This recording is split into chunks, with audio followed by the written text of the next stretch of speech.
Final ट्रिपची झालेली सुरुवात आणि चहा पिला सगळ्यात आधी तर ट्रिपमध्ये आणि नाश्ता वगैरे केला. पोहोचलो आम्ही आता आंबोली घाटमध्ये.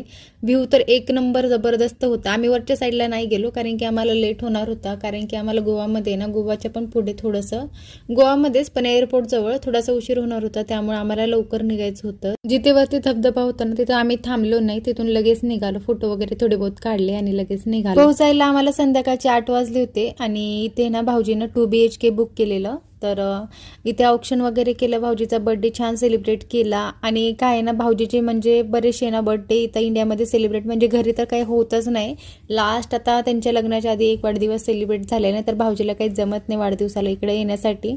आता 2-3 दिवसासाठीच आलेले, मग गोवामध्येच थांबले होते. आता गोव्यातूनच त्यांनी रिटर्न जाणार आणि आम्ही पण दुसऱ्या डेस्टिनेशनवर जाणार आहे गोवामधून. गोवामध्ये आम्ही काही थांबणार नाहीये. तसं पण सध्या बीच काही बंद आहेत सगळे, त्यामुळे गोव्यामध्ये विशेष असं थांबण्यासारखं आम्हाला वाटलं नाही.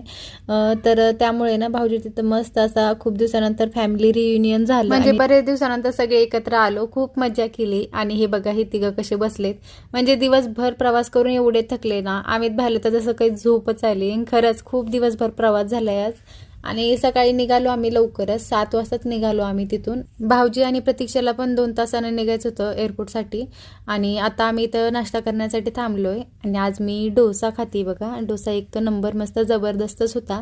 आणि कॉफी पिली. आता चहा कॉफी घेणारच मी, त्या ट्रिपमध्ये आले तर नो कॉफी वगैरे तसं काही नाही करणार आहे. नंतर आलो गोकर्णमध्ये. आणि लाफिंग बुद्धा बघा किती सुंदर आणि क्यूट क्यूट होते. आणि गोकर्ण मंदिराचा इतिहास पण खूपच सुंदर आहे. चला लवकरच भेटूया आपण नेक्स्ट व्लॉगमध्ये. Bye bye.